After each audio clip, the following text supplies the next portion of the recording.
I think that the one thing that will probably be slightly advantageous for Bandita is that Among Us, the redirection is probably going to be very, very huge. But we'll see what they start. Yeah, oh my goodness. I know, not opting to bring that Lapras for that game one. I mean, we've got Lapras v Lapras. Let's see, what does Jessica bring out? The Lapras Amoonguss, just as you pointed out, that redirection going to be very nice to help set up that Lapras. We're going to see Regieleki and Eternatus come out here, yeah, on Cleffa's side, and we're going to see that pressure immediately come out, and that's going to reduce the PP of the moves on the field. Let's see what else we've got. So yeah, we've got that redirection threat. Izzy, what are you feeling in terms of this turn one? If I was Cleffa, I'd be Dynamaxing that Regieleki and just start pew-pewing things. There's honestly nothing stopping her from doing that, and that's exactly what it's looking at. And this is a Cosmic Power Recover Sludge Bomb Flamethrower Eternatus. Oh my goodness, I'm excited to see this. Neither of these Pokemons are gonna get killed by the Lapras or the Amoonguss, and you know, Max Lightning is probably one of those of the better plays because you want to make sure the Amoonguss won't be able to do anything besides maybe redirection, or even at that point, if it was trying to go for a cheeky Spore, it's no longer gonna happen. So this is gonna be pretty huge for Cleffa turn one, depending on what Jessica ended up doing. Look how happy Regieleki looks bouncing up and down as a giant little one. All right, it looks like we are going to see the Lapras Dynamax as well turn one. Something that we're going to get to notice is, again, depending on speed tiers, we're probably going to see the electric terrain come out here, which is great for making sure you don't get hit by any of those spores. You know, that Amoonguss is going to be quite irritating, and we've seen in previous matches the way that can go if you just leave that Amoonguss unattended. So we're going to see what happens. Oh, there's the Rage Powder, going to redirect right away. And yeah, we're going to see what happens right here. Looks like that Max Lightning going to set up that terrain and also still do a good chunk of damage here. Yeah, bringing that Amoonguss almost down to half. It is going to tank that, but still quite a lot of damage. And next turn, that electric move is going to do even more damage thanks to this electric terrain. Absolutely. Resonance will be put here, but there is a chance that that Flamethrower will be enough to kill Amoonguss and no more red direct. Oh my gosh, the invisible focus sash hanging on with 1 HP. Oh my gosh, that's gotta hurt to see. We're gonna see that Resonance come out, do a good air chunk of damage, but not enough to take out that Eternatus. Oh my gosh, that's crazy. All right, we're gonna see that Eternatus getting a bit of HP back from its leftovers. Wow, just wow. Yeah, really unfortunate because, well, at least it has recovered, so it will stay. But Among Us surviving at that extra turn, it's actually really huge for Jessica. So yeah. Another, sorry about that. Yeah, I was gonna say it gives the opportunity for another rage powder here. The Max Strike gonna slow down that Lapras and take out that Amoonguss. Oh my gosh, Izzy, what are you feeling? Oh man, I mean that recover. Hopefully, there's no crit. Should be putting Eternatus back to full health or almost like full health, depending. And she'll survive another turn. That means that Regieleki is just free to like max try or electric attack anyone next turn since the redirection is gone. Yeah, we're gonna see that Max Geyser now come out from Lapras onto the Regieleki, do a good chunk of damage, but not enough to get that KO. Regieleki is still way faster than Lapras is, and yeah, oh my goodness. We are setting up the rain now, which will boost some water attacks, but gosh, it looks like Cleffa's in a pretty good spot right now. Absolutely, like last Dynamax Mon, and the thing about Lapras is, even though I love it as Mon, it is a little bit weaker when it comes to damage. I'm pretty sure Jessica probably didn't expect Eternatus to hit recover, but the Yelta doesn't have protect because it's usually a Navy set, so doubling it makes more sense because Lapras is not scary. Right. Lapras absolutely is not scary at this point, especially with that Regieleki still on here. Yveltal is gonna go for the sucker punch. It's gonna get the knockout. It's a critical hit. Oh man, goodbye Regieleki. That crit matter, I am pretty sure. That crit 100% matter for Jessica to get that KO. Oh, well, that's huge for Jessica. Also getting the poison. Wow, RNG really swinging into Jessica's favor here. This could turn the tides right now. Getting that poison, also going to get that resonance on the Eternatus, doing a lot of damage, but Eternatus does hang on there, so it's going to get that leftovers up, and it'll likely get to go for another recover next turn. Oh my gosh, so much is happening so quickly. We're seeing a high-paced game here, but, you know, honestly, because of that Regieleki going down, we'll see if that gives Jessica an opportunity to kind of reposition now. Yeah, Bekah, Clef is still in a really, really good spot. Regardless, Lando and their own other restrict is still in play. It is pretty huge for them. Jessica could still swing it. It could be anyone's game. I think Jessica, if they going for the Parish late game is gonna be the way.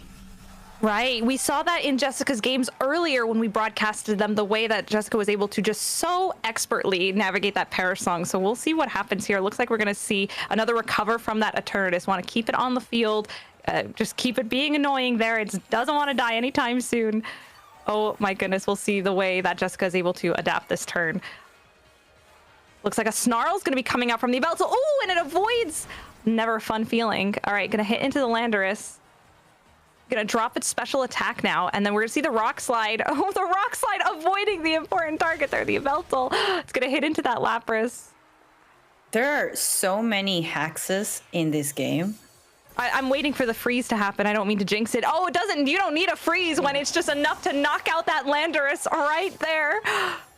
This Eternatus still going to get some health back. That Eternatus is getting almost back to full at this point between the recover and its leftovers. Yveltal is going to be taking some poison damage, which poison in the most recent generation starts to hurt after a while. It does do more and more damage each turn. So we're going to see how this shapes up. All right, we're going to see Yveltal coming out from Bekah's point of view. Full health, ready to shine, going to bring out its own dark aura here. And yeah, and you know how I said that Bekah was in a good spot? Bekah's no longer in a good spot. And just like that, the tables have turned. Oh, the power of one move right there. Getting that knockout on that Regieleki was so huge with that critical hit. Cosmic Power going for those boosts here on this Eternatus, wanting to make this Eternatus potentially the trump card, boosting its stats here. Yveltal going to go for the Snarl here to kind of counteract that a little bit. It's not going to do much to the Yveltal, but it will lower its special attack, which as a special attacker, it's going to matter quite a bit. Looks like we're going to see a Snarl come out. Yeah, what do you think it is, Izzy? Jessica, it should be 100% clicking Parish Song right here. Yep, oh, and there it is. Sealing the fate for Bekah right now. Pretty tough because it doesn't matter with the boost right now. Even if Eternatus is fast, Eternatus is not going to be able to get a double KO before like the 3 turns of Parish Song happen. Yeah, oh man, that was a great use of the Parish Song right there. Oh man, yeah, I don't know if Clef is gonna be able to take it back, especially now that we know that Jessica does have one more Pokemon in the back, so I think this pretty much seals the deal unless Bekah's able to knock out all of the Pokemon in 3 turns. Otherwise, I think it's time to think about adjusting for game 2. Yeah, and I said that's why I mentioned that the crit mattered a lot because Aleki was the main way for Bekah to actually deal with both of these Pokemon in the field right now. I don't know how much like Eternatus could do, and it just, yep. Now you're just stalling until Parish Song goes. Yeah, it's really interesting thinking about what's going to happen into game 2 because really that crit had such a major impact. Is that going to affect Bekah's strategy going into game 2, or going to try again and hope that that doesn't happen? I mean, it comes down to will that Regieleki have survived without that critical hit? Because yeah, that Regieleki was in such a strong position, and just like that, it was gone. I mean, that's the magic and also the frustrating part of Pokemon, right? Is one turn like that can make or break. So yeah, it's going to be really interesting to kind of see. But it's also important to note that even just by keeping the game going, that both players are getting more information just about the team in general and can start thinking right now about how to go into the next match. Absolutely. And one thing I wanted to know is that the Lando from Bekah's side is really, really slow. Like the Eternatus went first, and Jessica's Wylta went first too. So I wonder like what, I need to look at the set again, but I was very, very surprised about that. There's a chance that maybe Lando will come earlier. I didn't feel like the Tornadoes did that much, to be quite honest. And definitely preserving the Lecky is going to be very, very important. Yeah, absolutely. So we're going to see what happens this next game. I mean, yeah, that was incredible to watch from Bekah being in such a strong position to that critical hit. I just, wow, that was a really great match to see. So we're going to see the way the adjustments happen. I mean, do you think that not only just on Bekah's side, but how do you think that Bandita is going to potentially adjust going into this next match? I think Bandita could start the same. I believe they didn't even have to show that they had Station in the bag, and I believe also that Kaka might be forced to almost like he needs to start, because unless they wanted to, actually maybe depending on the Lapras set, Lapras could be very important too, and just have it Lucky in the back, because just having Aurora Bell to keep you from the KO is so important. Like that extra screen, I think it was like matter a lot. Yeah, for sure. And I mean, we could just take a look at some of these items. Yeah, we noticed that the Lando is Lumberry, the Incineroar safety goggles, really not wanting to be put to sleep. And, you know, Amoonguss is always providing that threat right there. So it looks like we are getting to see that Regieleki and the Eternatus come out again. It was a really strong start for Bekah. So let's see the way Jessica brings her Pokemon, and we're going to see how it goes. Also, another crit doesn't really happen. I think the star from both players was pretty good, and yeah. I would be surprised if they don't keep it the same. All right, we're gonna see a Lapras Amoonguss, the same lead as game one, coming out from Jessica and Regieleki Eternatus. So we're gonna see how our players adapt after gaining that information from game one. The pressure is gonna go out onto the field, and now's the time to kind of see what happens. So we're gonna see, are we gonna see a Dynamax? Yes, it looks like we are going big and strong, setting up that electric terrain onto the Amoonguss, probably predicting that Rage Powder to come out here. And we're going to see, it looks like a debate between Sludge Bomb and Flamethrower. Oh, knowing who to target, that's always the difficult spot, especially when you're under such a time crunch. Absolutely, and I'm a little nervous about like Bekah targeting the Amoonguss. Okay, she changed it. Because you never want to risk Amoonguss potentially protecting turn one, and I do think just doubling into the Lapras is potentially pretty safe, because the Lapras won't kill you, will not knock you out. So it is a pretty safe game from both sides, unless crits happen. Yeah, for sure. That's the magic. The magic of these Pokemon games, it always leaves you with something surprising. So we're gonna see this cute little Regieleki. It'll never get old. How cute it is, the way it bounces up and down, and it's so huge. And yeah, we're gonna see Lapras, so a mirror to game one, and just let's see whose favorite it's going to go into at this time. So we anticipate seeing that Gmax resonance. We want to see that boost to those stats, because that's Lapras's main gig, right, is to kind of be an asset to the team and do some good damage.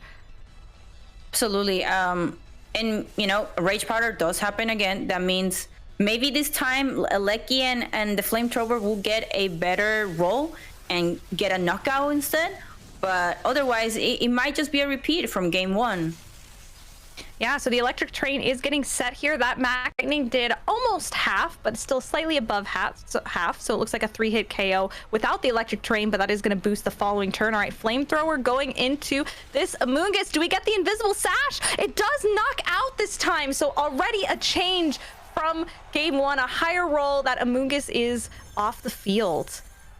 Yeah, I was actually very curious if it was just like a high roll, like a low roll from that side. And yeah, we could get that confirmation. And this is, very big here. Getting the knockout on the Amoonguss this turn is so much better for Bekah, because not only is Eleki way more healthy right now, if the Sucker Punch comes, like from the, Station comes out. Okay, so this is actually pretty good. I honestly don't see any reason, even if Station protects, there's honestly no reason for Bekah not to potentially just try to double KO the Lecky, but looks like we're going with a protect here. Interesting play right here. A max guard looking probably to do a read. I wonder if right there. I mean, Regieleki is faster than Zacian. You could remind me, Izzy. That is correct. Yeah, so Regieleki is normally faster, so I'm quite curious about this. Maybe there's a read coming in here. We're going to see what happens. Regieleki choosing to go for the max guard instead of an attack here. Oh, the Lapras also going for a max guard. Interesting.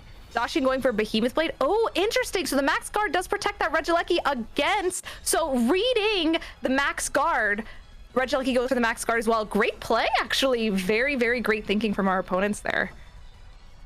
Yeah, absolutely. Because right now, Aleki is free to now target the Lapras, and you could go for a flamethrower. Because right now, it's important to keep in mind that, okay, is the Zacian going to protect this turn anyway? And if it's not, that flamethrower is going to do a lot of damage. Right, so we're gonna see the max lightning this time successfully go off against the Lapras. It's gonna do a lot of damage, not enough to fully get that KO though. Regieleki is gonna take some of its damage from its life orb. Behemoth Blade gonna come out onto, I assume, this Regieleki.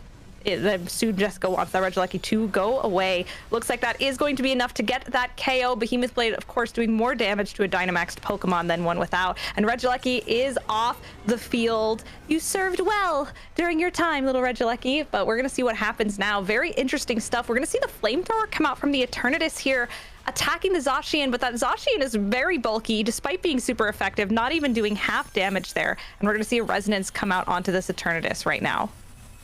Yeah, I was very surprised that that flamethrower did like nothing. I know there's like a screen, but wow, I did not expect that. Honestly though, this is not too bad. Lando could just go for an EQ right now, and like double that Lapras is in a Sludge Bomb. So this is looking pretty good for Cleffa. And a little dicey for Jessica, depending on how she plays this turn. Yeah, and just like you said, it looks like we are going to see that Earthquake come out and a beautiful swap into Yveltal so as to not hurt that Eternatus. That's a pretty great play and showcasing just the synergy between Pokemon here when you're especially using moves that target multiple Pokemon. Oh, but looks like Jessica is also going to swap into that Yveltal, so that Earthquake is not going to hit. But looks like that Lapras is going to take some good damage here after we see the swap. So we're going to see if that's enough to take out that Lapras. So the swap is very smart. You want that you preserve your station, and not only like Lapras did his job. If you didn't target the Lapras, I'm pretty sure Lapras probably was trying to soft maybe Perish Zone or something like that, or just get damage. But yeah, it goes down here, and now station goes back again, and you are potentially forced to maybe sacrifice your Eternatus, just so we could potentially get put station back to neutral. Yeah, absolutely. It's so important to keep track of things like that. And so now we're going to see, we've got Zacian on the field with the Yveltal. Looks like we're going to bring back Eternatus instead of the Yveltal, and we're going to look. Oh, I missed. Is that Snarl that went out there? I missed it. That happened so fast. Oh, foul play going out. Very nice. Absolutely. While the +1 station is still there, foul play is pretty good move. Just chip it, chip the station, see how much damage it does, and that is pretty good turn for Klefka. Let's see how it goes. Yeah, so that Eternatus is not going to be able to hang on to that Behemoth Blade, so it's going to faint off the field right now. Unfortunate. So now we're going to see that Snarl come out to weaken that special attack of the Yveltal. It's barely going to do anything, barely touch it, but it is going to most importantly lower that special attack. We're going to see the foul play come out here, which is going to do a good chunk, almost knocking out. It was a critical hit, but that Zacian's able to hang on. Oh, so many critical hits, huh? Yeah, and this is actually really amazing because now Klefka can just do Sucker Punch, knock out the Zacian, and it's a 2v1. Like, Sucker Punch is super safe. Even if they go for Protect, it's fine because Lando can just easily just rock slide. Oh, actually going for the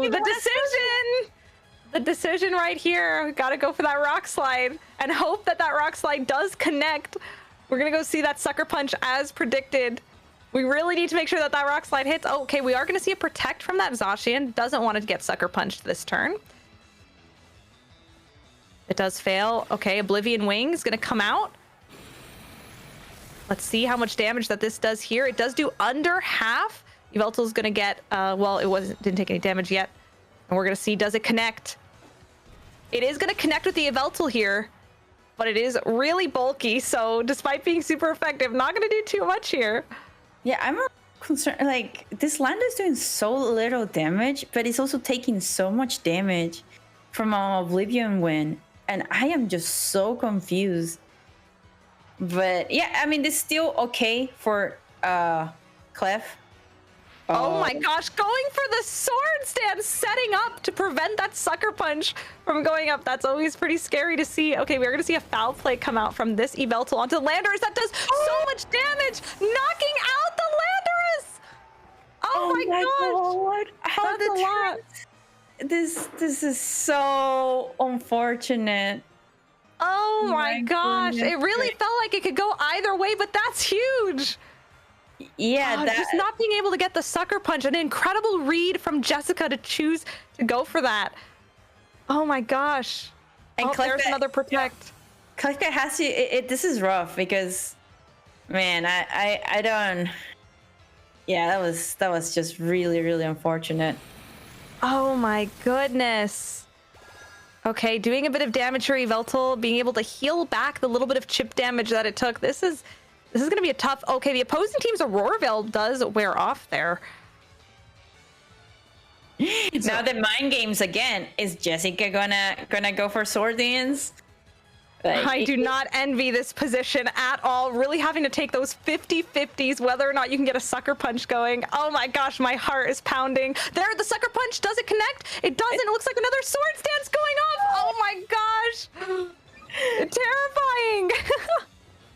And you have to remember, also there's, I think, 4 sucker punch left. Oh no, you're right. This is true. Only 4. Oh goodness. I don't envy Bekah's spot right now. This is really rough. Definitely taking a lot of mental energy here. Oh my goodness. Goodness Wow. gracious. Okay, and then Zacian is going to go for that protect. Just doesn't want to go down here. Keeping that pressure just by being on the field. Another snarl coming out from Jessica's side onto the Yveltal. It's starting to take a bit more damage. We're seeing that special attack is getting weaker and weaker every single time. But, you know, right back at the other Yveltal with a snarl of its own. Yeah, oh my gosh, it's doing absolutely nothing at this point. Here's the game. Okay. Klefka went with the safer. It's like, I'm just gonna hope that I will knock you out with the sucker punch. And sword dance. Oh man. Yeah, I really don't envy Bekah's position. I will go. I would just be the mental battle right here. This has the same energy as predicting an ally switch, and it's tough. Oh my gosh. Yeah, to sucker punch or to not sucker punch? That is the true question. I mean, based off the pattern we've seen so far, I wouldn't be surprised for Zacian to just go for protect right now. Yeah, there we go. We're gonna see it once again, the protect. You're not able to even touch this Zacian.